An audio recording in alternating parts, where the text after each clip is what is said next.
All right, welcome everyone. Hope everyone's having a good experience so far. So this session is on carbon measurement for land restoration projects. We're super excited about this topic. My name is Sean DeWitt. I have the privilege of leading the restoration work at the World Resources Institute, and are really delighted I'll be your host for this session today. Now, for most of us, I don't want to speak for you, but I think we have a kind of a love-hate relationship with carbon markets, right? They're diverse, they're complex, they're evolving. To work in these markets, it requires patience, it requires diligence, it requires innovation and courage. But I think, within this restoration space, I sense, not universally, but I sense there is a growing recognition that if we are going to achieve a fraction of the restoration commitments that are out there, carbon markets are going to have to play a pretty important role, at least in the interim, while other types of payment for ecosystem services are starting to develop around things like biodiversity and water, erosion control, and other things. And we see this in our own portfolio at the World Resources Institute of locally led restoration projects in Africa. We've done 2 calls for proposals in Africa over the past couple of years. We've received more than 4,000 applications from locally led solutions that are doing restoration in Africa. So that notion that there's no pipeline, there actually is quite a pipeline. It's young and it's emerging. And what we've funded about 100 of those with support from the Bezos Earth Fund, from our partners at Meta, from Good Energies and others. And of those, 20% are businesses that, they're growing commodities around the restored areas, and so they receive revolving loans. And so from a sustainable finance point of view, we feel like they could actually grow and be sustainable, that 20%. But 80% are nonprofits that are funded by grants. And this is where we feel that philanthropy can play a really important role in a demonstration effect and driving impact today. But we know that there's not enough philanthropy, not a fraction of the scale that's needed to provide the kinds of public and private finance that's needed to achieve the broad goals of restoration. And so with that, we're trying to figure out how to engage in the voluntary carbon market and the important role that it can play, and engaging with companies that are decarbonizing the right ways first, right, have their science-based targets, and they're looking to then offset the remaining emissions that they have in achieving their net zero targets. And this is really important, and it's exciting, but it's not inevitable, right? There's still a lot of confusion in the market, there's a lot of noise in the market, and so I'm looking forward to our session today where we can really start to explore these aspects further. And during the session, we're going to hear the latest science on carbon sequestration for various types of restoration. We're going to hear some early lessons in collecting data from locally led restoration solutions. We'll be exploring some of the potential pathways in integrating remote sensing and other kinds of geospatial data into carbon credit verification. And we're going to hear some of the hopes and the fears from some of the buyers and the brokers that are in today's carbon removal markets. So I hope you're as excited as I am to hear this diverse set of perspectives. And without further ado, I'd like to introduce my colleague, John Brandt, who's going to introduce our first set of discussions. John is a data scientist on the restoration team at WRI. I lovingly refer to John as Boy Wonder. He's a genius. He's doing some amazing work together with his team in really innovating the ways that we can see trees outside of forested areas. And so he's developing these really novel data sets. John is the author of more than a dozen peer-reviewed publications on machine learning applications and climate change research, and he's a member of WRI's Land and Carbon Lab. So with that, John, I'd like to turn it over to you to introduce our speakers. Thank you so much, Sean. Yesterday Sean asked me who should do the storytelling part of this. Should it be me, Sean, or should it be you, John? And I was like, any chance to have Sean be the storyteller, please, let's have Sean be the storyteller. So thank you so much for presenting the overall arc of this session. We're going to now go through 4 5-minute presentations where I'll be introducing each speaker in turn. In general, the arc of these presentations is that we're going to start by looking at carbon monitoring for natural climate solutions from a global scale. We're then going to look at individual, national and per tree scale estimates of carbon. We're then going to consider a bit about how to actually operationalize the monitoring for a carbon portfolio. And then lastly, we're going to consider the product side of things. How do you integrate GIS and remote sensing data into an actual product that can help link projects to markets? So our first presenter today is Sam Yao. She comes to us from the Nature Conservancy, where she is a natural climate solutions data scientist. At TNC, she leads the technical remote sensing analysis for the global carbon science team, and she's going to present to us on the work that she and her team is doing on monitoring carbon for natural climate solutions. Sam, please come up.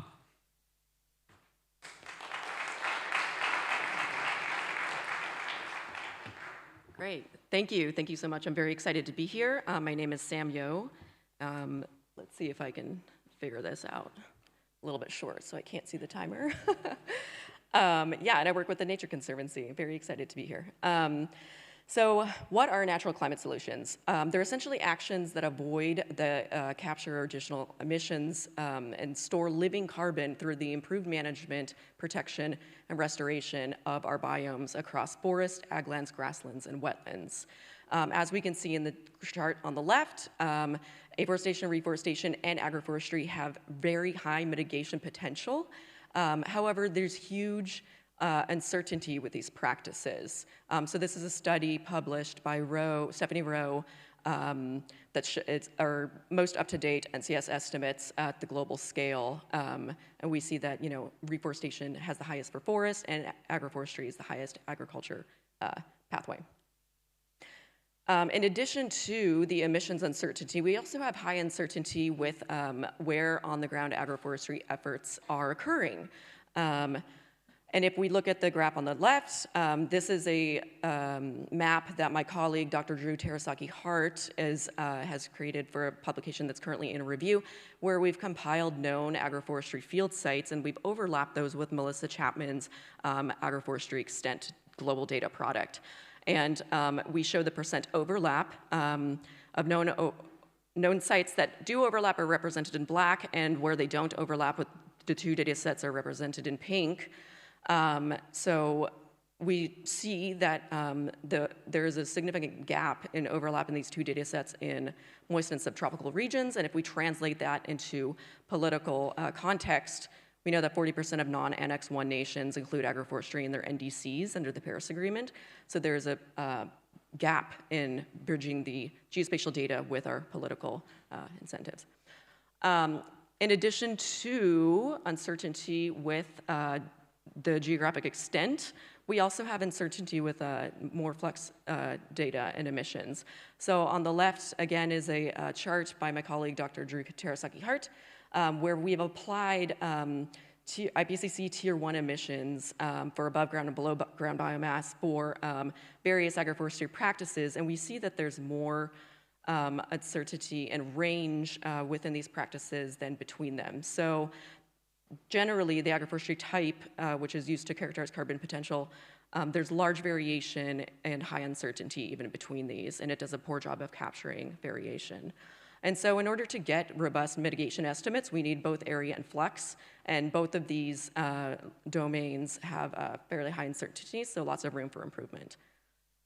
So not to just focus on the negative, we also can focus on the solutions that we have. So my supervisor, Dr. Susan Cook-Patton, published recently a GROA, Global Natural Forest Regrowth publication, where she compiled over 13,000 measurements of carbon stocks for reforestation, natural forest regrowth, pardon me.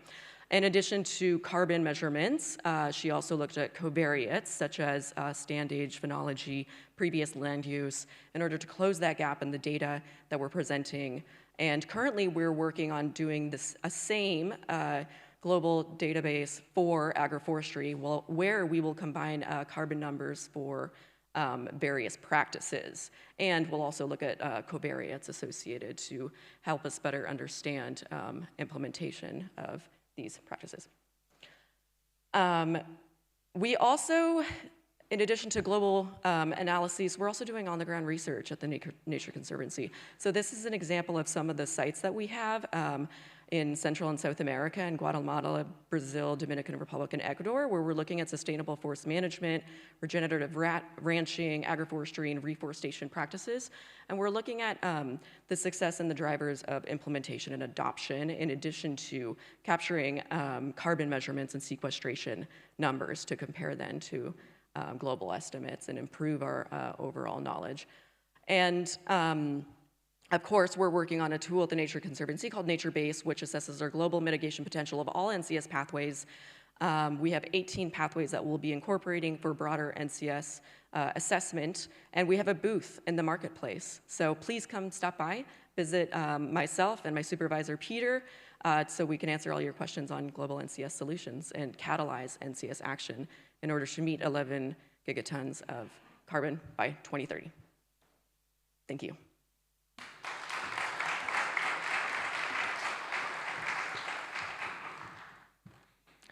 Amazing. Well, the first thing that I want to say is that when we were preparing for the Land and Carbon Lab Summit, they suggested that we engage our audience. And I was thinking through, how can I engage the audience? And then I thought, well, these are some of the most beautiful charts that I've seen in my life. And I was going to have people raise their hands if those are the most beautiful charts that they've seen in their lives. But I know everyone will do it, so I'm just going to skip to that point. Next, I want to introduce David Skoll. David Skoll is a professor at Michigan State University, not University of Michigan, and his research focuses on Earth observation for global environmental change, specifically focused on carbon measurement and accounting. He's going to present to us today on his research measuring carbon specifically outside of forests. Welcome, David.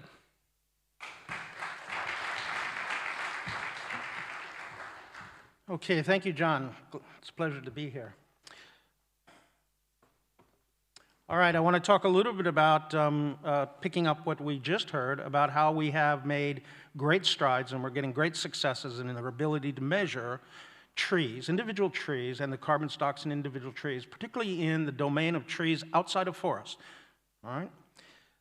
So the science community is really coming forward at a great pace to develop tools based on machine learning, observational data from very high-resolution satellite imagery that we can acquire routinely almost everywhere in the world, and a number of other things, including our ability to do ground-based measurements to calibrate these remote sensing using true allometry and true allometric approaches that foresters all over the world, in Africa and everywhere, have been doing for a long time. And we're doing this in the context of understanding this in the context of natural climate solutions for trees outside of forests. A lot of work has been talked about in forests, avoiding deforestation, avoiding emissions from forests. But if you really want to talk about removals, really you have to look at the land base and trees outside of forest in forest landscape restoration, carbon sequestration, those sorts of things. We can do it all over. And in fact, a couple of these papers just recently came out, including some really good work that my colleagues and I are doing with the University of Copenhagen, Martin Brandt's group, in Africa, the whole country of Rwanda, and the continent of Africa. So this is the high-resolution satellite data that we've seen before. Maybe you've seen it on Google Earth or Google Earth Engine. But we can acquire these individually directly from the satellite providers. And you can see these kinds of landscapes. This is a real landscape project in one of the AFR 100 Terra Fund projects in Kenya, where they're doing a lot of agroforestry, as we heard, and all sorts of other kinds of interventions in the landscape to store more carbon in woody-based, tree-based systems, all right? So this is the example. This is the Drylands Natural Resource Center project in Kenya under the Terra Fund. And in the upper left-hand picture, you see the satellite imagery, and what you can see superimposed on that are circles for field sample sites. So we can set up a normal statistical stratified sampling scheme to sample these individual trees. And you can see the team on the lower left sampling those trees. This is the project developers. These are the guys on the ground. This is the beginning of the pipeline right here with these project developers doing the tree sampling along with my team to get some basic measurements like the stem diameter. Now, the satellite can't see stems, but it can see crowns. So if we can get the relationship between the crown and the stem, we can go with the satellite data and then parameterize an allometric equation for the tree. And that's shown in the upper right, where you see these individual polygons of individual tree crowns acquired using high-resolution satellite data and machine learning that can actually separate individual crowns from their background and do this kind of mapping. And then the equation on the bottom is this relationship between crown area and diameter. And so now with an estimate of diameter from the satellite model, the satellite-based model calibrated on the ground, we can calculate individual tree carbon stocks. This is the team that's actually actively in the field today. I think today they're in Ghana someplace, but last week they were in East Africa in Kenya. So this is a combination of my team and the local project developers. And so this is the kind of result that you can get with that analysis. On the left, you see the entire landscape.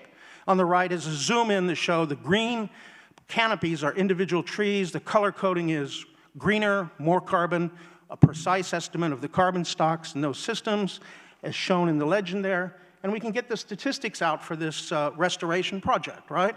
We can do the reporting at a level of accuracy and precision that the markets will stand, right? Or the markets demand. So we can say that the project area is about 800 hectares. It's pretty large. Approximately 50,000 individual trees in the count, monitored by the satellites. The total crown area is 1,284,000 square meters, and that translates into a total carbon stock for the whole project of about 14,000 tons of carbon. That's the baseline condition then. And so we can repeat that measurement 3, 4 years later in a monitoring program to get the change in carbon stocks.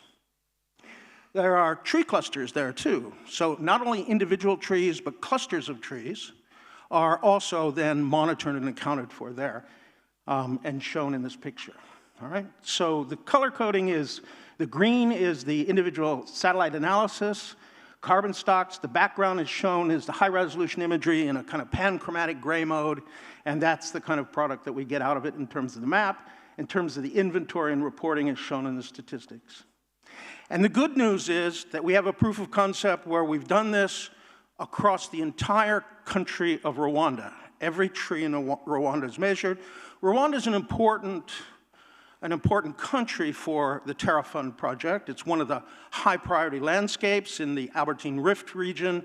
And it's also a place where there's a lot of active agroforestry and interventions that are ongoing. So our ability to do this everywhere, and this comes from a paper we had last year, and what we see is the tree cover percentage in the upper right, and then we see the number of trees or individual tree density counts on the left, trees per hectare, and then the pictures on the bottom just show the detailed of the analysis that we are getting at the individual tree level, all right? So somebody said yesterday that I can count individual trees, but I said, newsflash, there are billions and billions of trees, so we do need an automated process, and we can do that. We're getting there. Thank you.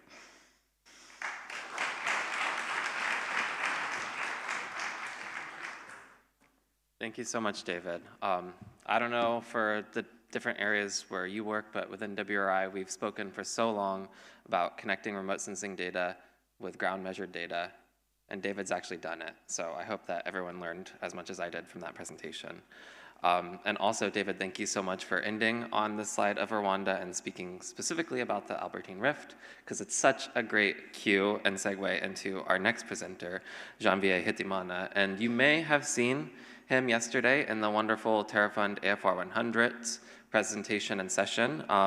He is a GIS and data manager at the Albertine Rift Conservation Society, also known as ARCOS, where he supervises the monitoring, reporting, and verification of carbon projects across Rwanda. He will present on the lessons that he's learned from monitoring carbon projects. Please welcome Janvier.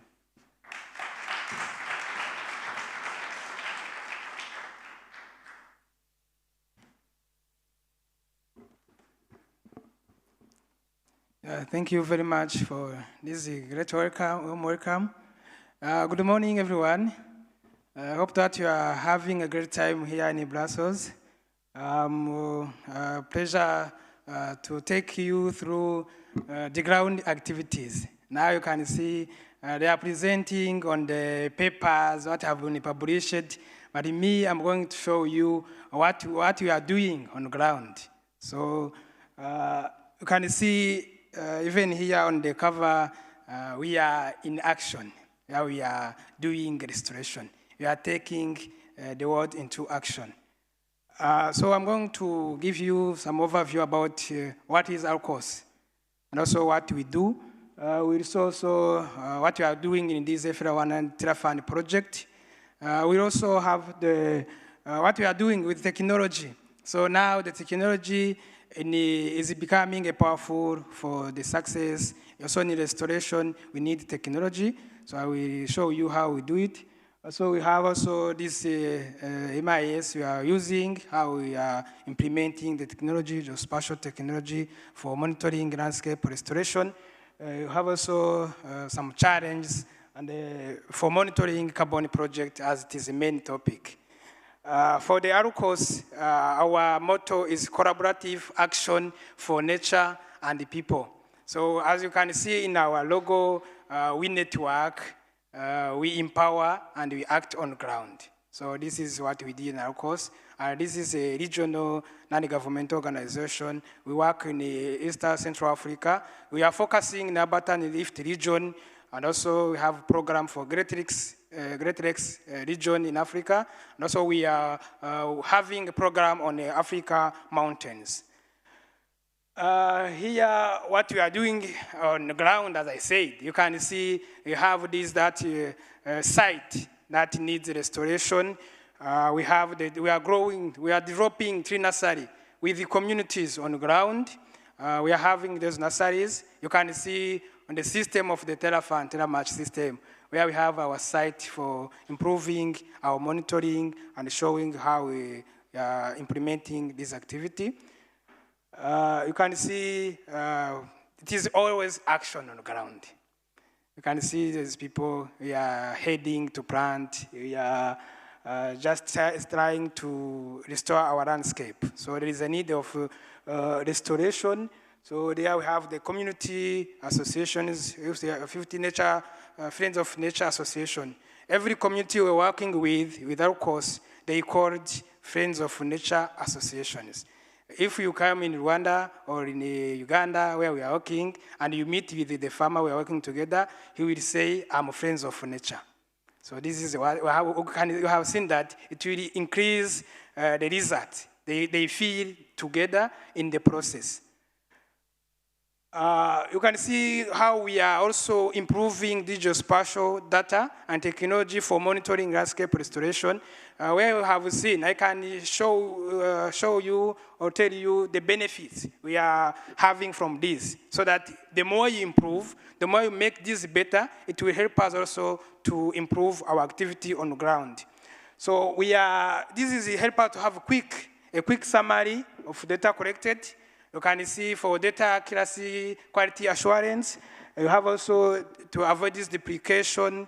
It is increase also data security, and also it is cost effective and minimize the task. You know, if you have normally last time we used hard copies. We went in the field, we digitized data, we bring in Excel, we do everything, which is not easy. Now our field on staff, they are easy to manage. They can take a GPS everywhere so that you can see where we are working. Here, I was going to show you what we do from this Android application, where we have to collect the data. You can see we use the phone's mobile application. We enter the data in the mobile, as we did in the Terrafund, where we take geospatial data. So we register all of this, from farmer, from plots, from tree nursery, everything, baseline and monitoring. So from here, we synchronize on the server. This is make the data available to everyone so that you can access this on the web dashboard. You can see. And this one, on the web also, we have access to manipulate, to edit, and to do the monitoring. So this is not only on the web dashboard, but also everyone on the feed, on the app, can access the data. If you export to the server, you have also to import so that you are up to date. So this system helps too much our field staff. So we are succeeding, we are implementing this, and we would like also to improve on this, geospatial technology and the others. So the challenge among the carbon measurement, I can illustrate this. There is no harmonized methodology for monitoring carbon project. Also, there's a weakness in setting clear indicators and the means of verification for carbon projects so that you know which exactly you can follow. There's also inadequate skills and the knowledge for this. This is a new theme for carbon. It is new, we need to improve. There's also insufficient tools and the method to use. And also there's a poor institutional collaboration and experience sharing where you can learn from others, you can go and see what they are doing. Actually, this is what I have talking to you. Thank you very much for your kind attention.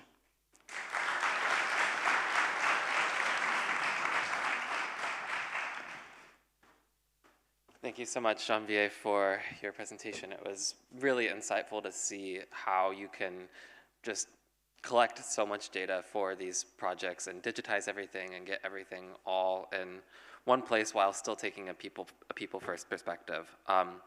Our last presenter, sorry, I'm on my wrong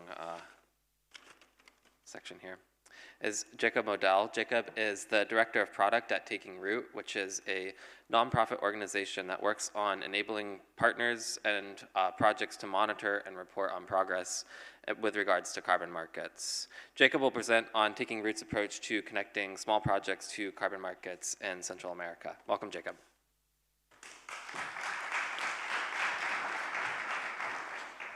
Thank you, John. I just wanted to say, you know, when Ani Dasgupta said yesterday that this is a nerd summit, I'm a data scientist by training, so it's my kind of summit. You all are my kind of people.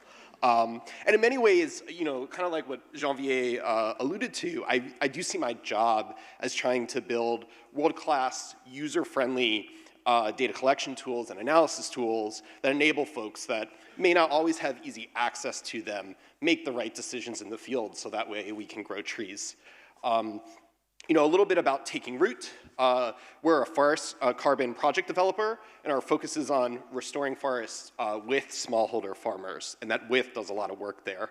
We partner with local implementers, and we enable them to successfully execute on these very complex projects in order to grow trees and restore landscapes. And we do that through a combination of technology and services. So we do quite a lot of project management as well, and we do that collaboratively through project design, management, and also connecting to finance with our local implementation partners. For those of you unfamiliar, we're certified under the Plan Vivo standard.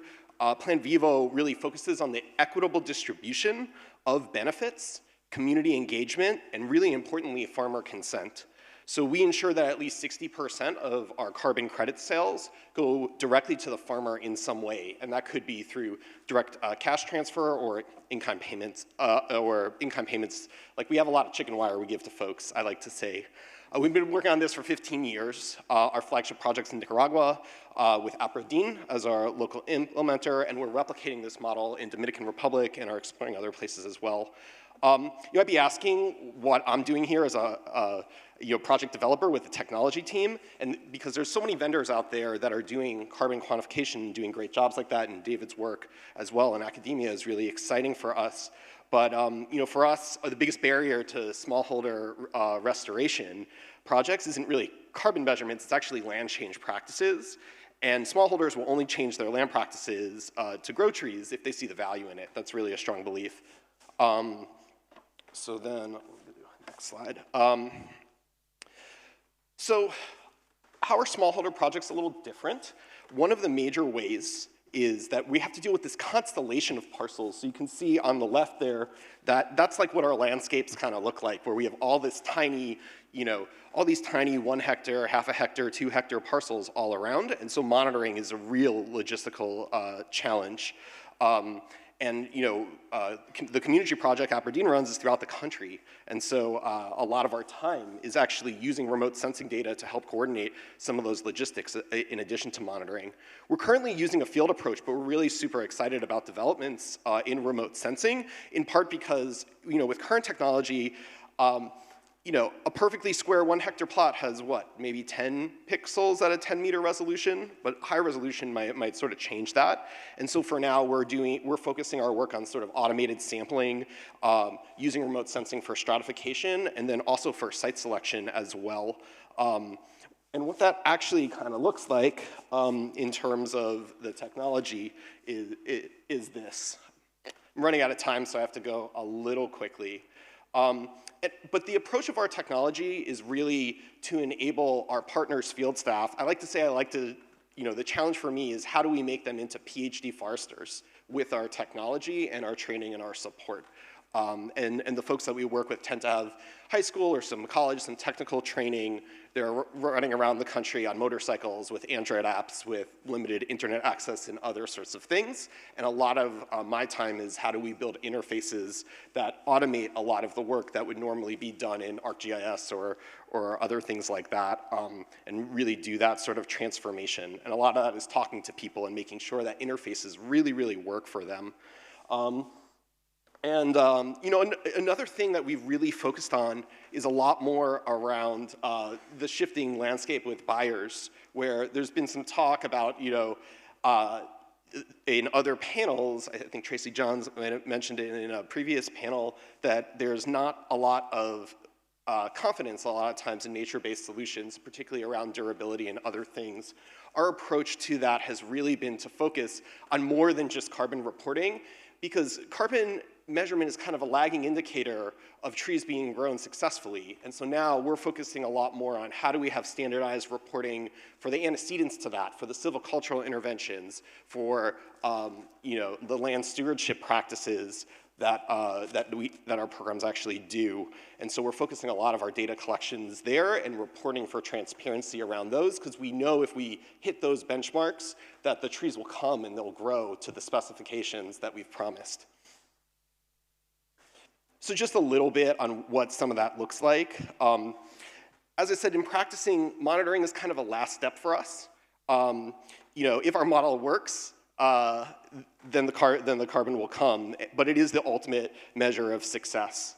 And what we try to be accountable for through measuring things like what's up there is that we're doing the right silvicultural interventions in the right place at the right time, according to the right standards of practice. And if we do that, durability will happen. And even more importantly, our work is building the capacity of farmers to actually maintain and really get value from the forests that they're creating through the agroforestry designs or through the land change. And they need to get that value from the land in order for that durability to happen. So I'm out of time, but thank you.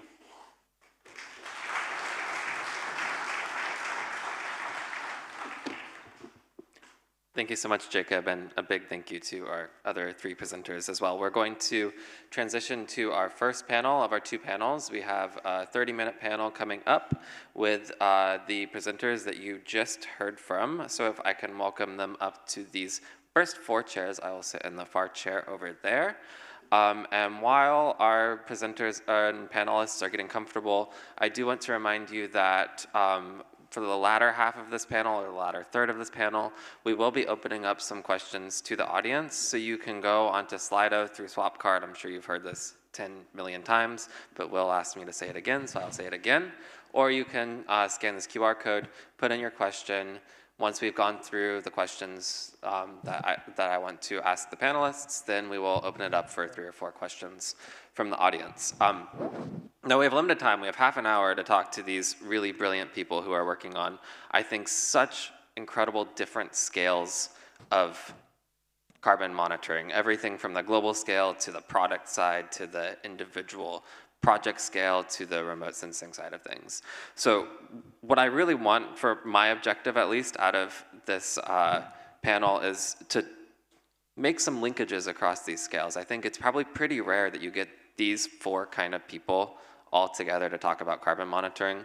The last thing that I want to say before I sit down is that as a little trivia, we made it 34 minutes into a session on carbon monitoring before anyone actually mentioned a carbon standard, which I thought was interesting.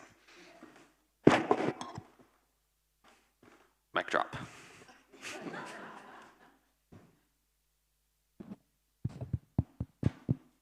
All right, thank you everybody, and a big thanks again for joining us on this panel.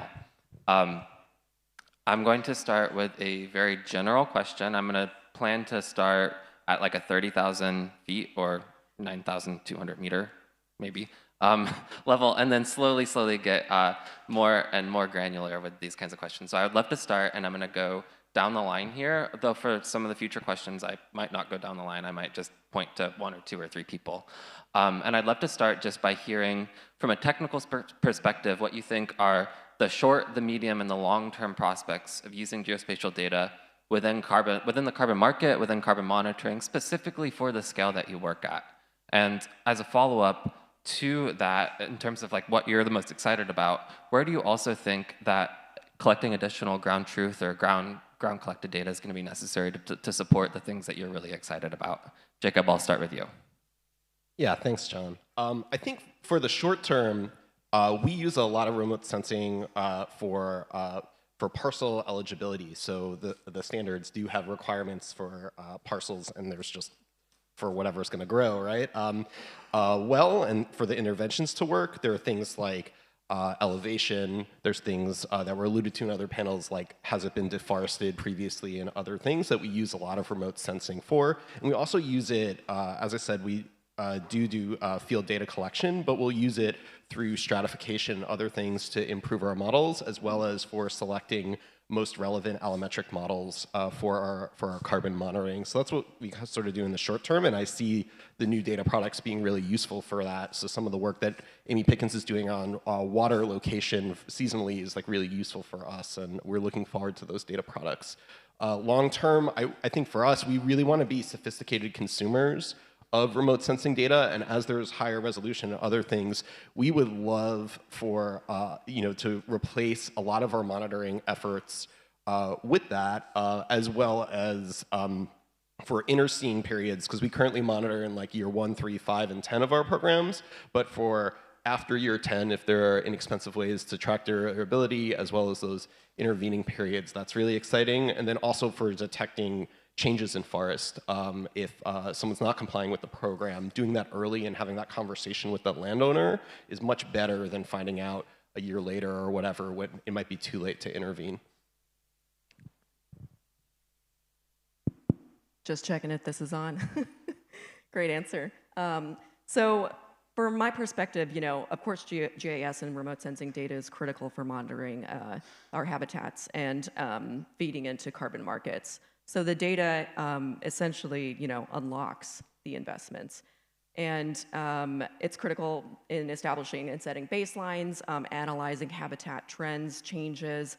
Sean, in our previous session, mentioned, the trajectory and going back in time and being able to assess previous land cover use, which is it's critical to have that regard with GIS and satellite and aerial imagery in order to go back and really assess what's going on. And especially from a natural climate solutions perspective, if we're looking at, for example, the example that Sean used was agroforestry, if we're only looking at it as a pure snapshot of what's on the ground, that doesn't take into consideration the previous land use. And so you could be looking at a system that's not necessarily climate positive from an NCS perspective, because if you're taking a forest to incorporate an agroforestry system and you're deforesting that, then you're actually going in the wrong trajectory. So it's critical for informing these decisions.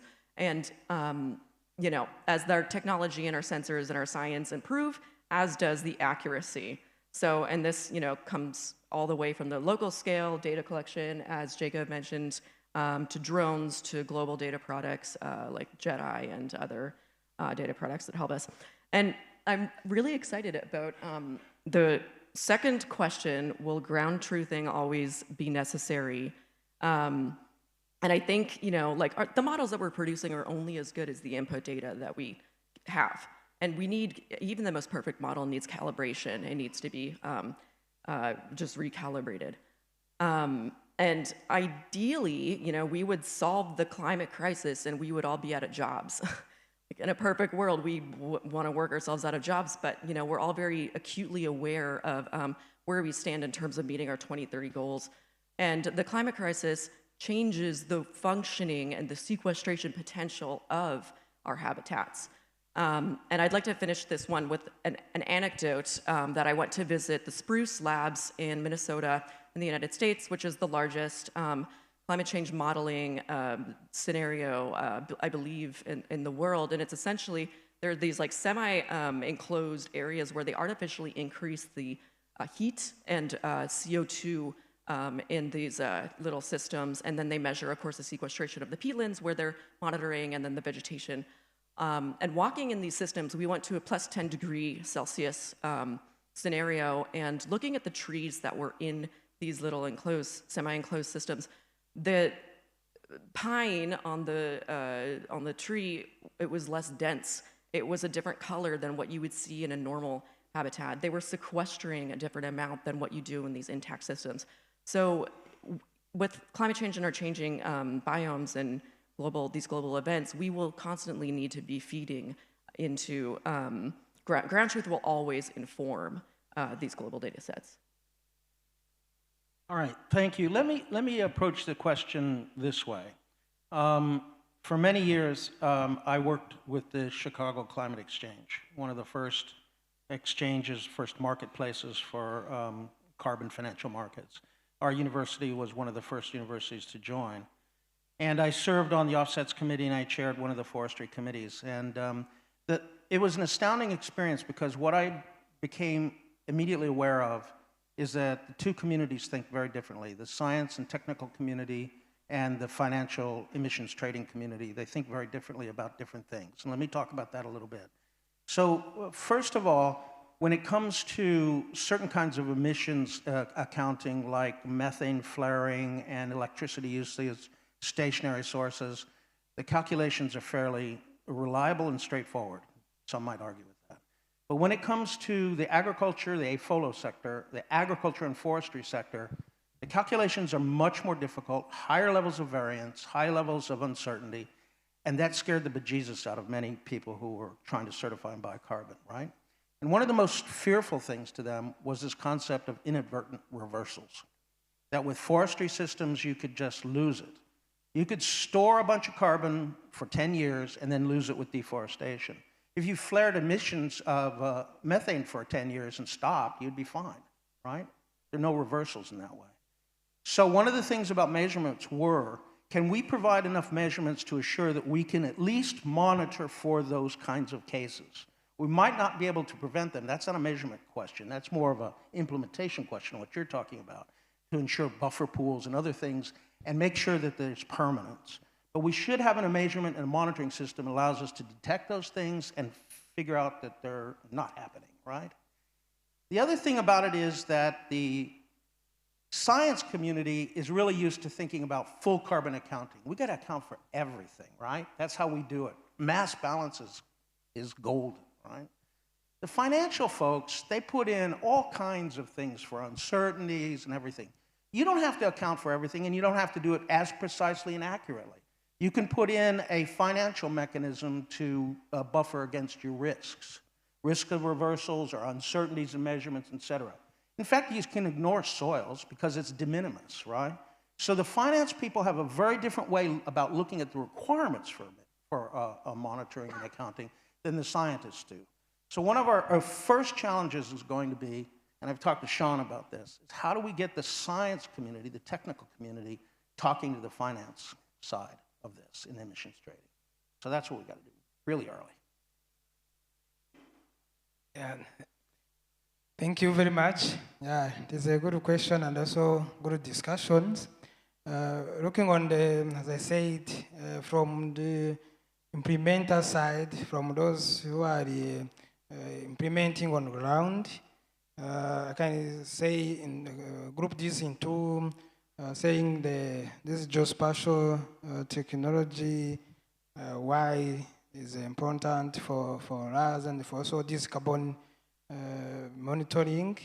On our side, you have seen that this technology is very important and is needed because it is facilitating our activity, and also apart from that, it is also increasing the transparency, easy avoid the duplication. As I have presented, now we have seen that the technology is becoming powerful. If it is embedded with this geospatial, with spatial things, if you know the location, you can show this is where we are doing. Avoid the duplication so that you have the focus.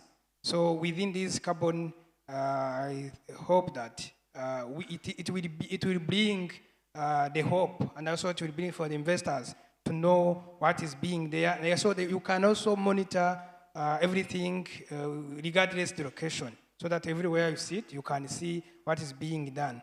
So looking on the challenge, and also you said the ground truthing, but also we have the challenge as I was presenting about the carbon measurement, carbon market, and so on.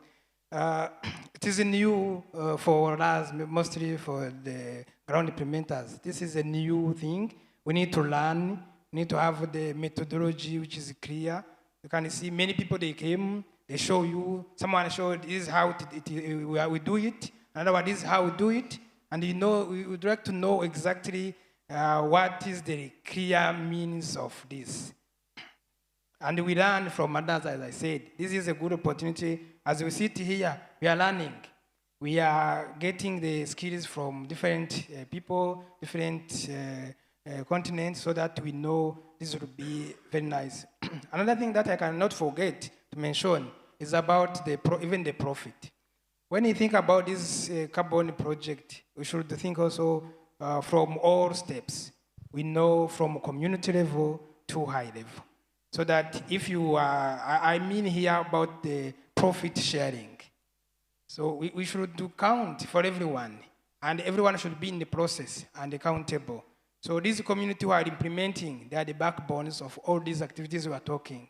So within the carbon, most of the carbon project, you can see they don't count too much for those who are there, those community with a small plot, those who have that small one tree.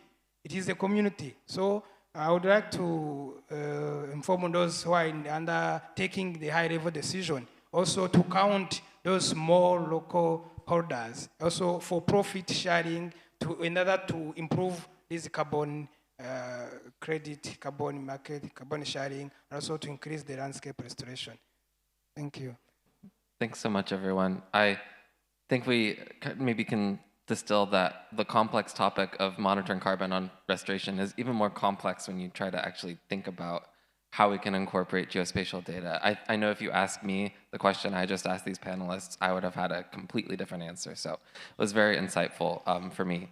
Now, I'm a scientist. I think a lot of us in this room are scientists. And when these presenters were presenting, I think we saw a lot of the use of the word uncertainty, or Sam's graphs had confidence intervals, or David was talking about the level of uncertainty that's acceptable to the market. And I'm going to eventually get to a question for the panelists, but I'd love to just do a little bit of a live poll with our hands to think about what is an acceptable amount of uncertainty. So I'm gonna have everyone just raise their hands in a minute, and I would love you to put, I'm gonna go through a list of numbers. I'm gonna start with 100% uncertainty, which is no one needs to know anything about carbon. And I'm going to get down to 1% uncertainty, which is we really need to know that this tree has 6.8 tons of carbon in it. And I'd love if, as I'm going down this list, if you could just put your hand down when you think that we have reached an acceptable amount of uncertainty. And then once we figured out how everyone feels about uncertainty for carbon measurement, I'm going to ask some of these wonderful panelists to tell us a little bit more about how they consider uncertainty in their work. So please raise your hand if you want to have at least 100% uncertainty. The price of carbon is... It's true, it's true. But maybe considering it for an overall portfolio and knowing whether or not you have achieved your goals. So maybe you are investing in restoration and you just want to know, have I been sequestering carbon? 100% uncertainty. At least, okay. Yes, at least. So everyone should have their hands raised. So David, 100%. 90% uncertainty? 80% uncertainty? 70%? Sam's hand's already down. She doesn't want any carbon numbers. 50% uncertainty, 40%, 30%, 20%, 10%. Okay, so that's great. So everyone here will be happy with 10% plus or minus confidence intervals. It's really useful for me. Mostly this is so I can know how to guide my own research. But also, it's great to get a feel for the room. So with that being said, I think every single one of these panelists talked about uncertainty in one way or the other, and I'd like to start with Sam here. I think because your very first slide had confidence intervals, and I would love to just learn a little bit from you about how you and your work at TNC incorporates uncertainty in your models, and how the data providers that you rely on to calculate these kinds of large-scale carbon numbers can be more transparent with the uncertainty of their estimates, and how within TNC or within your work you define what an acceptable level of uncertainty is for carbon monitoring. When do you know that you've done enough? Thanks. Thank you, John. Yeah, so in mitigation estimations, we need two things. We need extent and we need flux. And so remote sensing and GIS can get to the extent side of this and reduce that uncertainty and quantify the uncertainty that way. And then the flux, of course, comes from the emissions factors. And there's associated uncertainty with those, which then propagates into our calculations of mitigation potential for NCS. So, you know, it's kind of this loaded question of this like acceptable level of uncertainty, but the way that we're addressing it at the Nature Conservancy is trying to be radically transparent at every step that we take throughout the data pipeline. So from data analysis, we're clear with our methods, try to be as transparent as possible, and also communicate it in a way that is understandable. So with our pathway data for NCS data, we're taking a 90% confidence interval, and with our tool that we're building, NatureBase, which will be launched this COP, and we have a market booth, so again, plug for that, please come and visit us.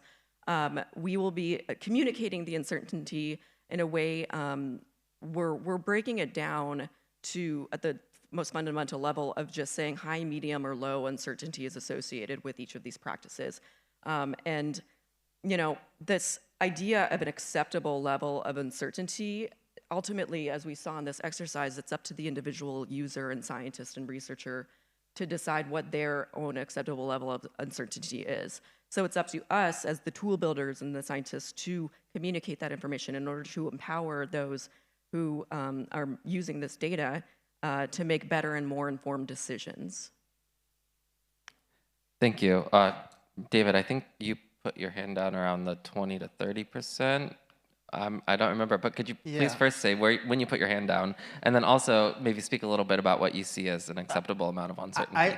I think that the accuracy question is often misplaced in this context, and I'll go back to what Lou Verschow, my colleague from ICRAF, formerly from ICRAF, was saying.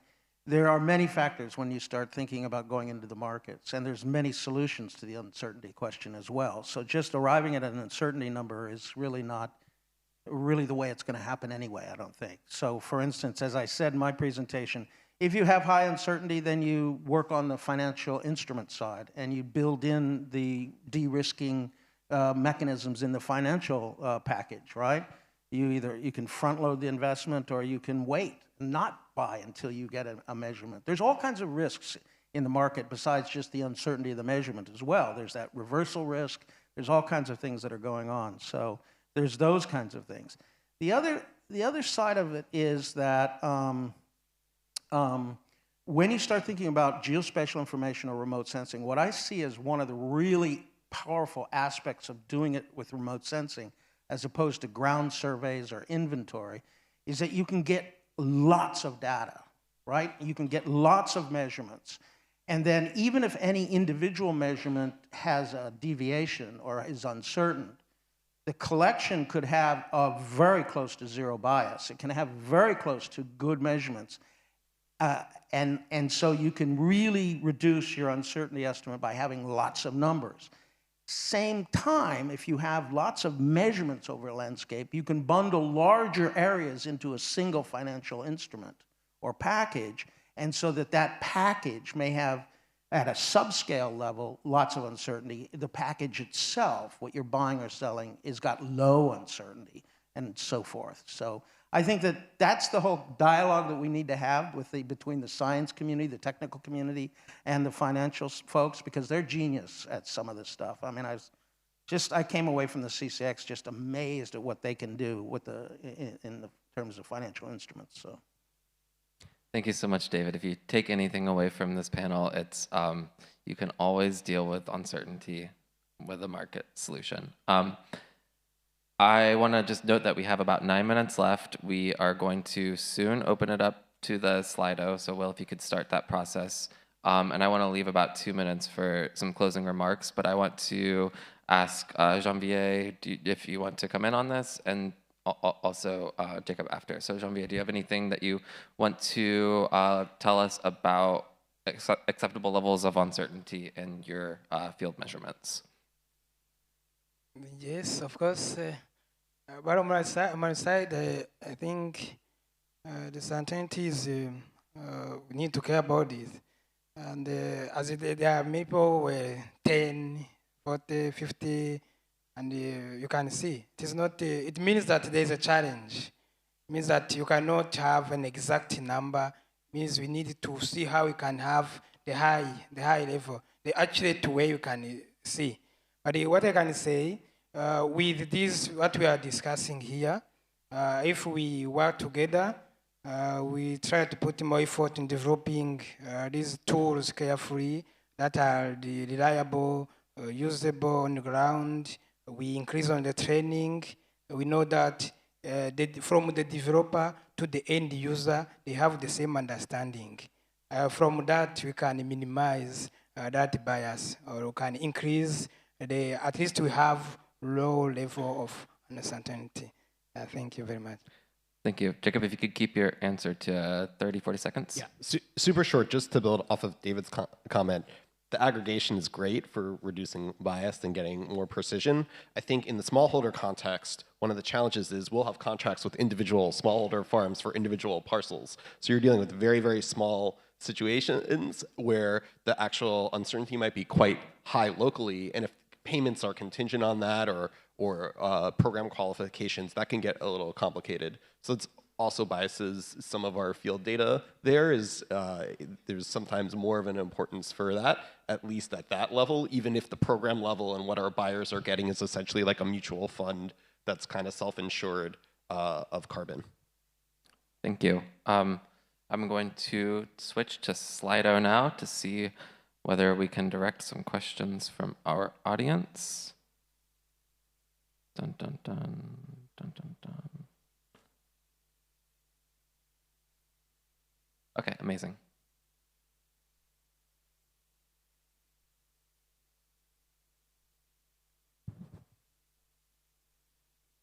All right, so this first question I think is a really great question about how do we move from what maybe is seen as more researchy to actually doing operational measuring and monitoring of carbon. David, can I pass this one to you, because I think you have probably a lot of good insight into how remote sensing and UAV can actually be applied for operational monitoring rather than research monitoring. Yeah, I mean, I think the short answer is yes. This has, I think, a lot of promise. I think I would put it in the category of all remote sensing, though. I think we still have some challenges in getting the remote sensing approaches, whether it's by UAV and drones or satellites, accepted by the markets as reasonable means for making measurements. I think there's still some resistance out there. They're stuck a little bit stuck in the inventory mode, the old forester's ways and things like that, for some good reasons, I think, in many ways. But I think the future looks good. Janvier, I'm curious if you have any insights into how you would see UAV or general remote sensing being integrated into the operational work that you do. Yeah, thank you. First of all, on that question, they said, as the professor said also, the terrestrial and the UAV, yeah, I can say yes. On my experience, they can be used for carbon monitoring, but as they say, the challenges, yes, they are. As they take some small scale, they have high. You can say they are perfect for individual something small to measure a small thing. It is good, but it is taking time, because to have a larger scale using those UAV or terrestrial materials, it is challenging. If you need to monitor like whole Rwanda, as they did in the research, where they count each tree, when you have the UAV, Maybe when it is 1 hectare, 2 or 3, it is easier. But when it is a larger scale, you need a remote sensing with high resolution so that you can count everywhere. That's why we are bringing this artificial intelligence in the carbon monitoring so that we can do a big task in a small time. That is my comment there. Thank you. And lastly, Sam, I want to pose a similar version of this question to you. For your work on this really big picture global carbon accounting work, how do you see these more site-specific data sets like UAV or drone data integrating into the bigger picture models that TNC works on? Yeah, this is a really great question. You're right, I do work at the global scale, but that's, not to say that I discredit, local scale technology essentially feeds into our calculations at the global scale. So it is critical to have this information. There was a study that came out, I believe it was 2 years ago, and it was in the UK, where they flew a drone in a temperate forest in the UK, and they actually found that we have a lot more biomass in these temperate forests than we're accounting for it with our allometric equations. So this drone technology was able to inform our, global assessment and trickle up and better inform our science. But I will add, that there is a technological barrier that we need to be conscious of. Drones are expensive. Operating them has a technical barrier for the users. So, it's in terms of equity and large-scale engagement and implementation of these technologies, there's a challenge that we need to be acutely aware of. Thank you. With the last 3 minutes of this panel, I want to start by saying that as a panelist, I hate being put on the spot with a new question, but as a moderator, I love it.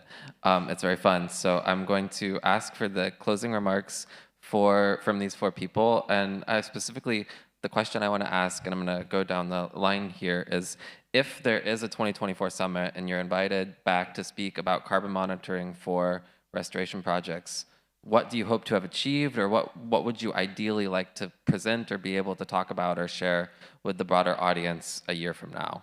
Jacob, I'm going to start with you. Yeah, thanks, John, and for giving me so much time to prepare.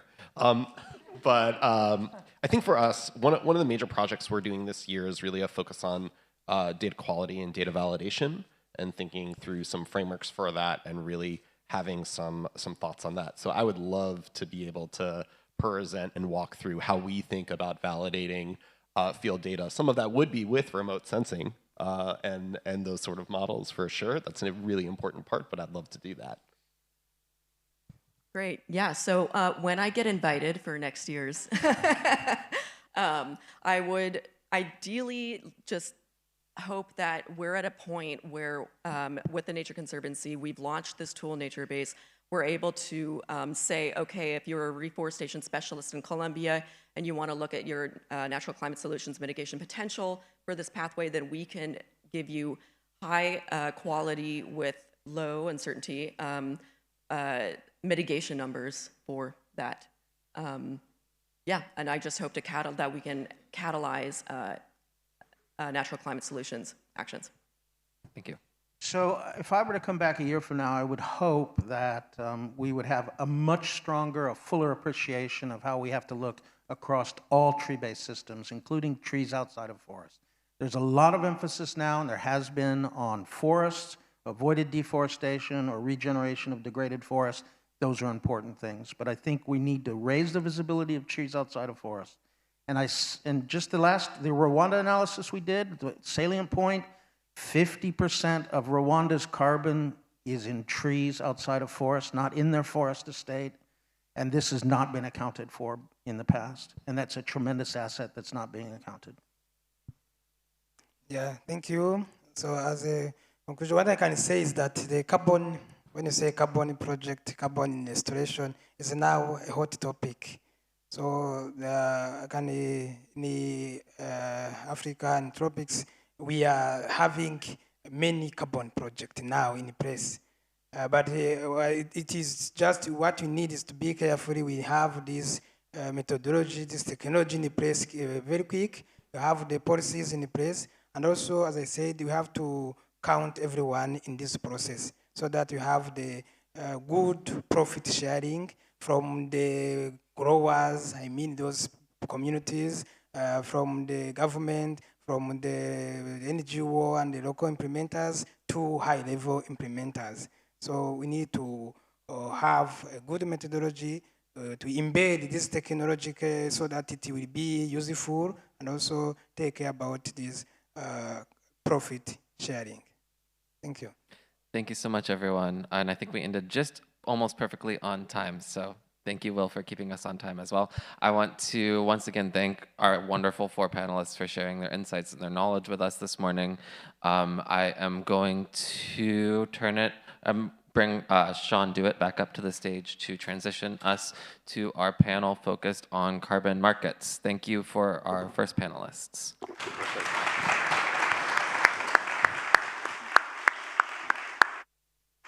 Wonderful. Thank you, panelists. Thank you, John, for leading us through. If I could invite our panelists on the market side to join us on stage.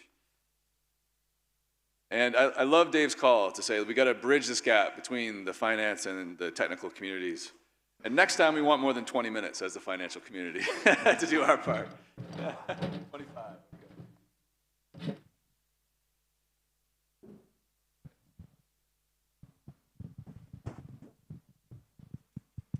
It's already on. Great.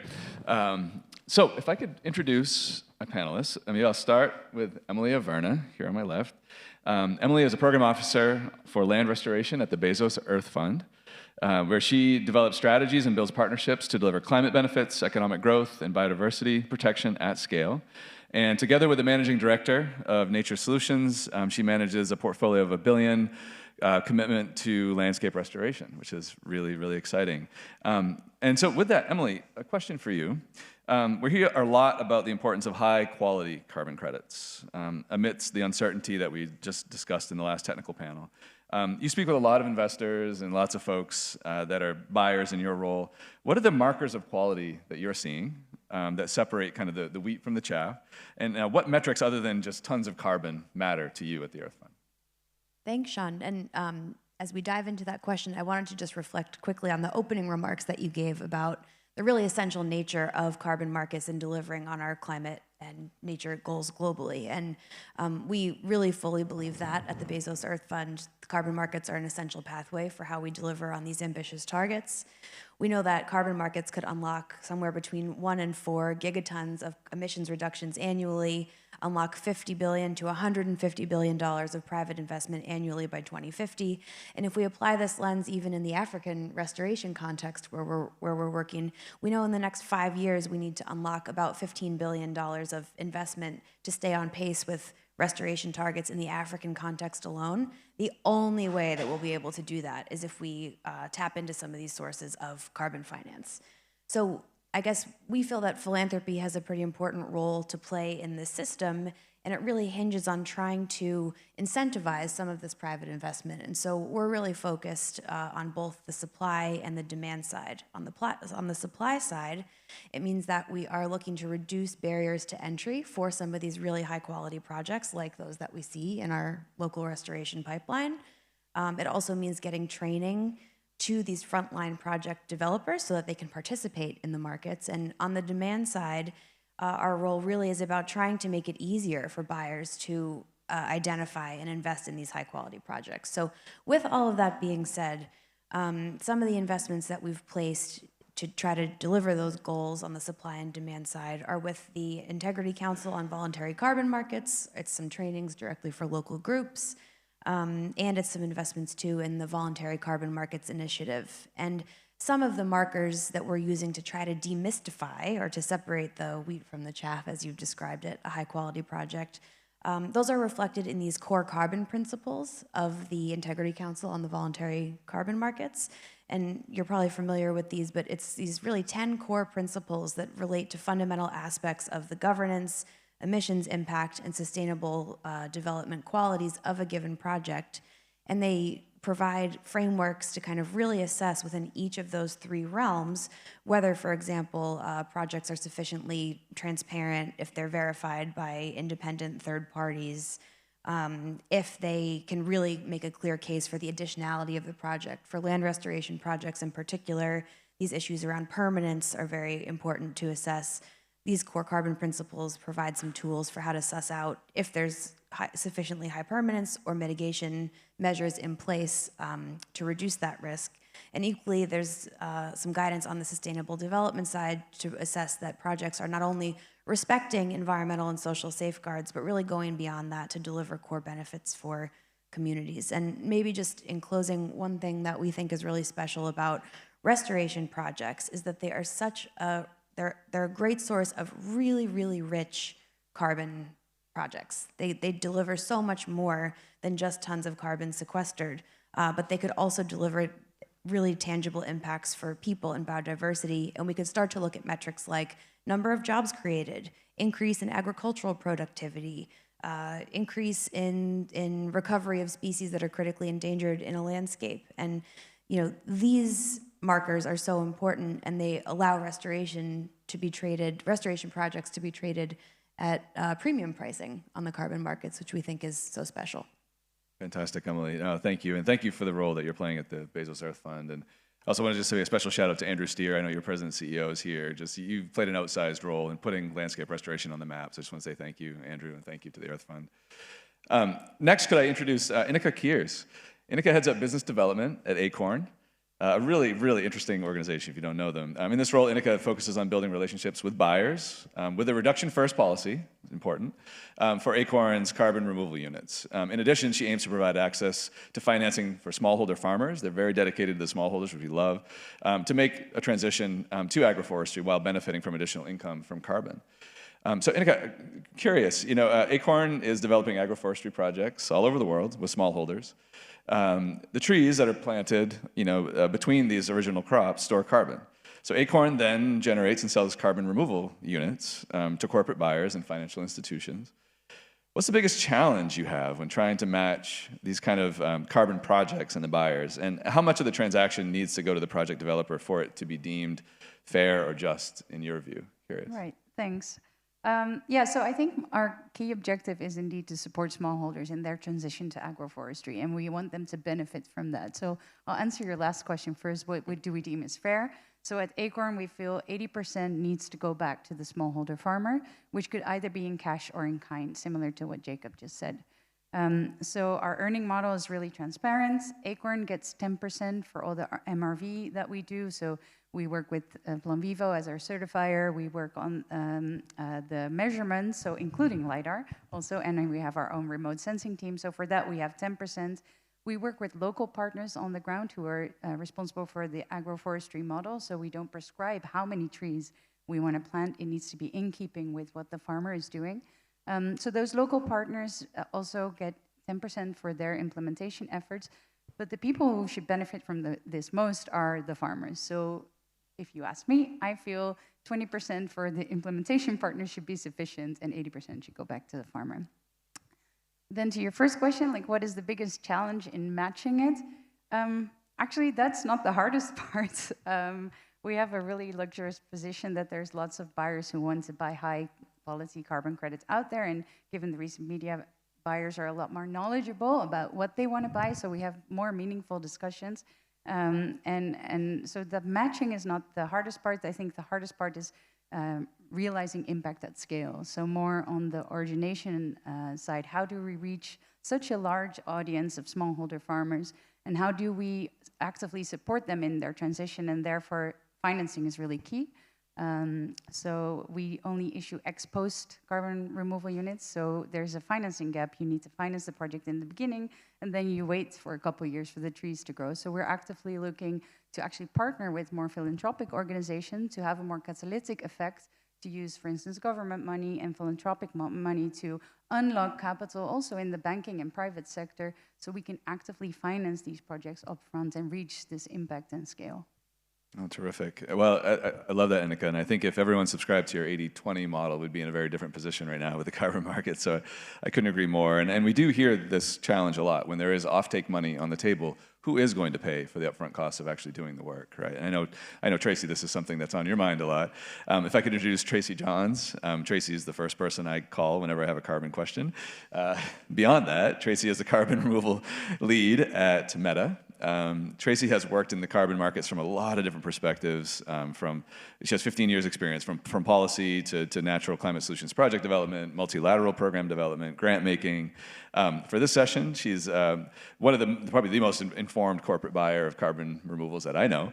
And so Tracy, I'm curious, you're a significant carbon buyer. You're committed to paying a fair price, to project developers. I know you love locally led solutions yourself. Just curious, so what do you look for when you're assessing a project's feasibility for investment? We can love local solutions, but at the same time, we have to look at the feasibility. And how do you arrive at a fair price as well, recognizing that corporate budgets aren't limitless? Yeah, thanks, Sean. Great to be here with you all. You asked me some tough questions. So, feasibility. Well, as a buyer, we come into the equation of a project at different stages. Sometimes we're coming in when a project is already up and running and has been running for a number of years, and we're buying credits that are either already verified and issued, or we're making, we're purchasing in advance or making a commitment to purchase in advance. So we don't have to think too much about feasibility.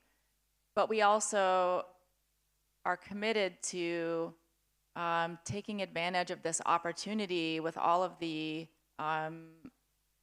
really visionary corporate commitments to net zero and the impacts that can have on carbon markets, to try and change the way that carbon markets respond to project types that have been essentially disadvantaged to participate in them. So locally led, community-based, small-scale projects have a much steeper hill to climb to access carbon market finance than a well-financed, larger project. So when we think about, so for those types of projects, we will sometimes, if it's beneficial and we have the bandwidth with a small team, get involved at a much earlier stage in the process of project development, so that we can come in as a buyer early, make a commitment early, and work directly with that project to sort of help ease that passage across some of those barriers that exist, whether they're technology and monitoring barriers, financing barriers, even communication barriers, and reaching out to the world of buyers. So in those cases, we're working more closely with a project before it's officially a project. And then we do look a little bit more at feasibility, and we don't rely only on our own expertise. We're fortunate to be able to rely on expertise from a lot of experts outside of Meta, and we bring that expertise in and work directly with the project developer or the community that's trying to implement the project to help them understand what makes a carbon project feasible, and then to see if that's a match, essentially. And there's a sort of sweet spot where what the community wants to do matches with what's possible in terms of carbon finance. And so that sort of naturally takes you to what's the right price. And this is really hard right now. There isn't a sort of chart you can go to refer to understand what's the fair price for this type of project or that type of project. It really is a kind of try to gather as much information as you can about where the markets are now, where you think they're headed, and primarily understand what's the cost to do this activity. And sort of I think one of the most likely detractors of the durability of a project is being underfinanced to do the thing that you're committed to doing. If you haven't actually brought in enough money to save the forest or protect the forest or the mangroves or restore a degraded area that you need to do that consistently, that takes your durability risk way up. So we need to understand clearly, what does it cost to do what you're trying to do over 20 years, 50 years, and maintain and continue to grow that forest or conservation area. So I think that's one. We need to understand what it costs, get an understanding of what it's going to cost in the future as well. And then I think for us, we're also, because we're now working on engaging in long-term contracts, that's the bulk of what we're doing, we're also a little bit trying to be sure that, particularly when we're engaging in projects where local communities are the implementers and the key beneficiaries of project finance, that you're not setting yourselves up for a community 5 or 10 years from now when the market does something crazy to be hurt by the project that we're trying to develop to support their activity. So that could be the price drops down way low. So we try to build things into our contracts to make sure that we're paying a consistent price over time, no matter what happens in the market. And in the case where the price goes way up, for example, and there may be situations where a community is actually being disadvantaged by a locked-in price that's now way lower than the markets will pay. We also try to build things into our contract to make sure that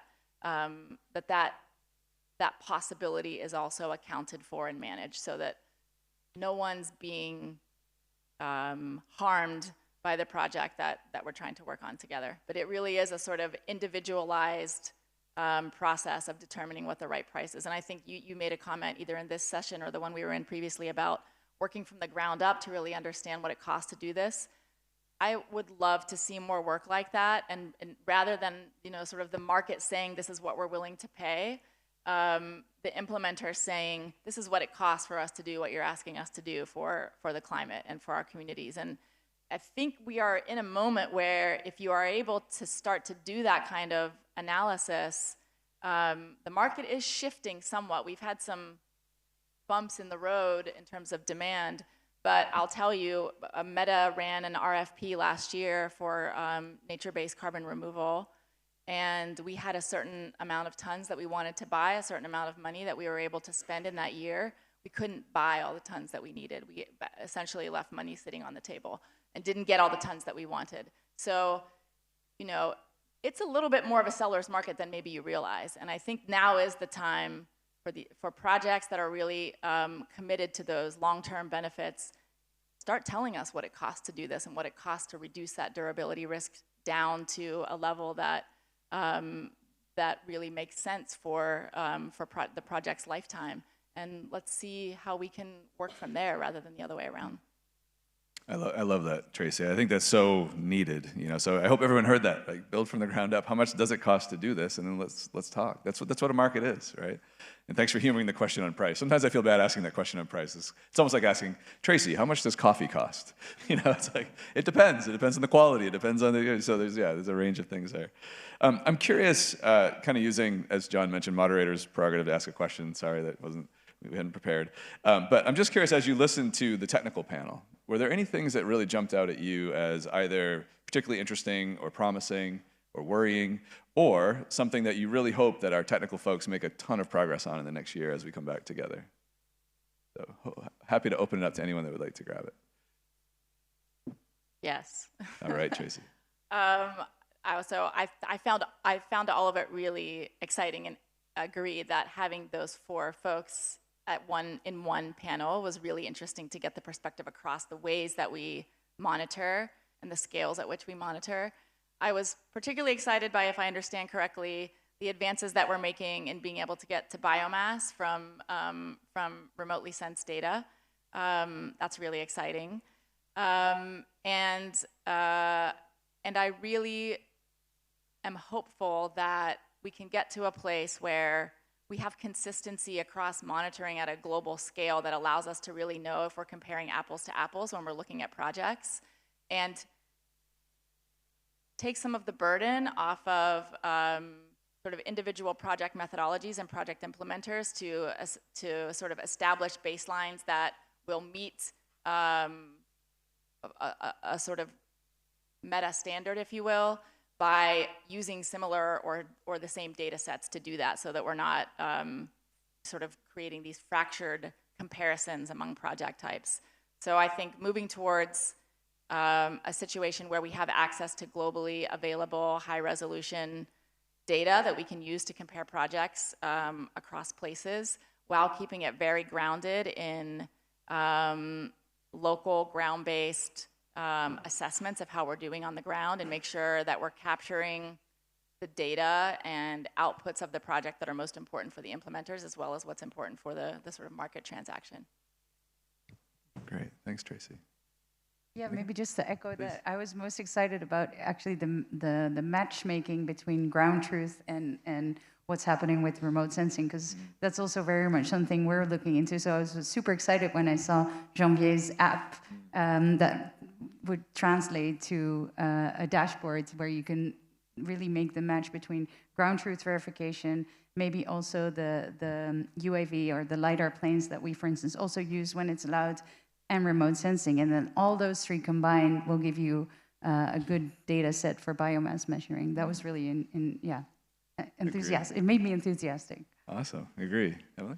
I was also especially struck by Janvier's presentation about kind of what Arcos is doing to make the carbon markets real at the level of these communities and smallholder farmers. It's such incredibly important work, and we need to see so much more of it. And I think that one of the most important investments that we can make right now really is on that training and capacity development of the frontline groups, the indigenous peoples groups, the community service organizations to participate in these markets. And the training could be, it's probably technical, it's logistical, it's legal, but these are the people who have been the most effective stewards of our natural resources and of our climate, but a fraction of funding is reaching them, and this really needs to change. So I hope that we increasingly see investments in the leadership of groups like Arcos to participate in these markets in our restoration portfolio.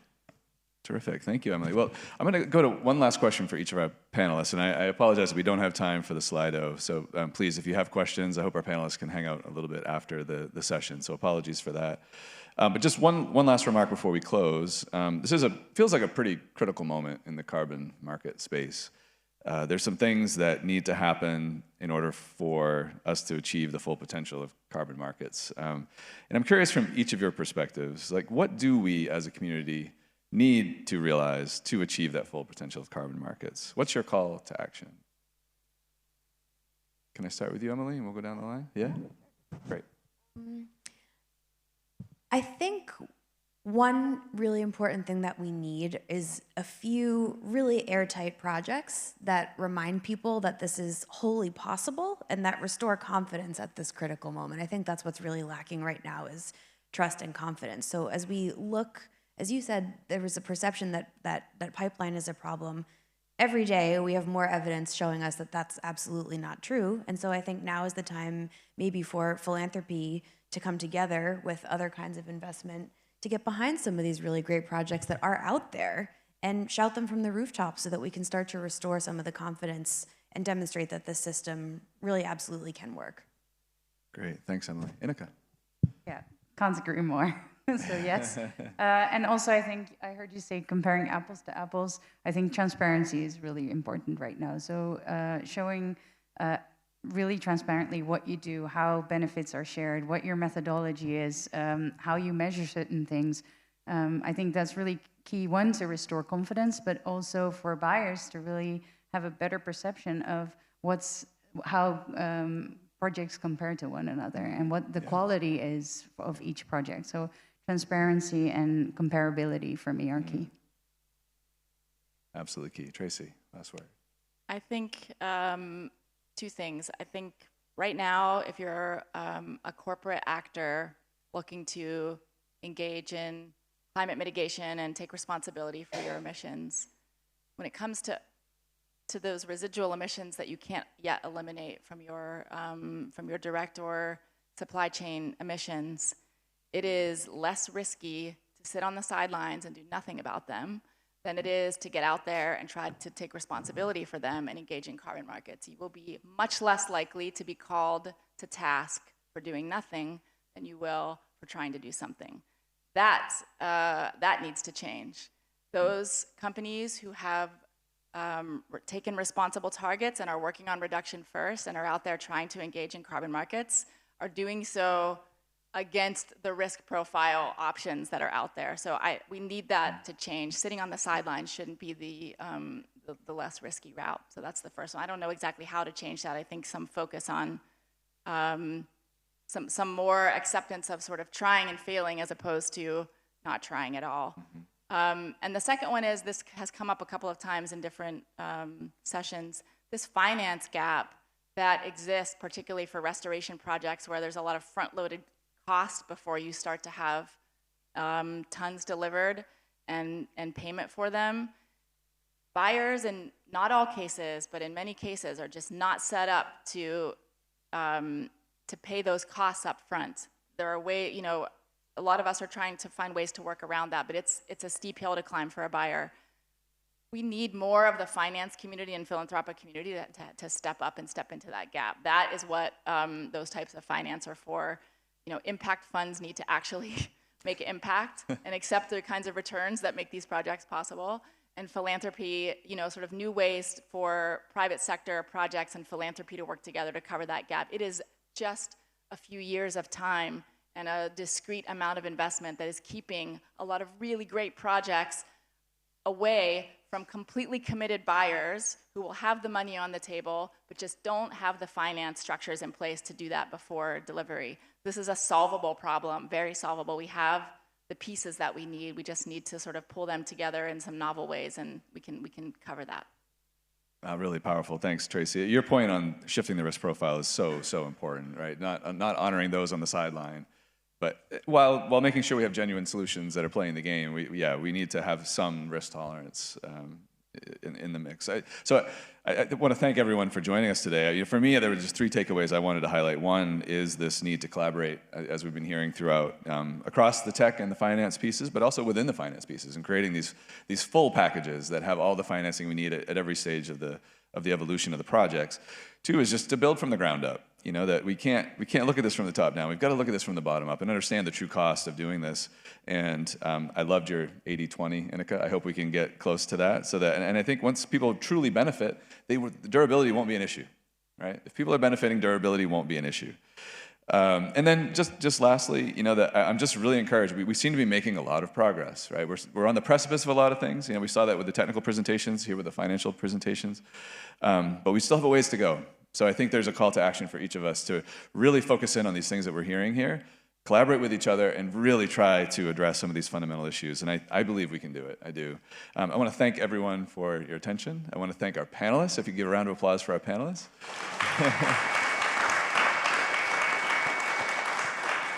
And with that, we'll call the session to a close. Thank you so much.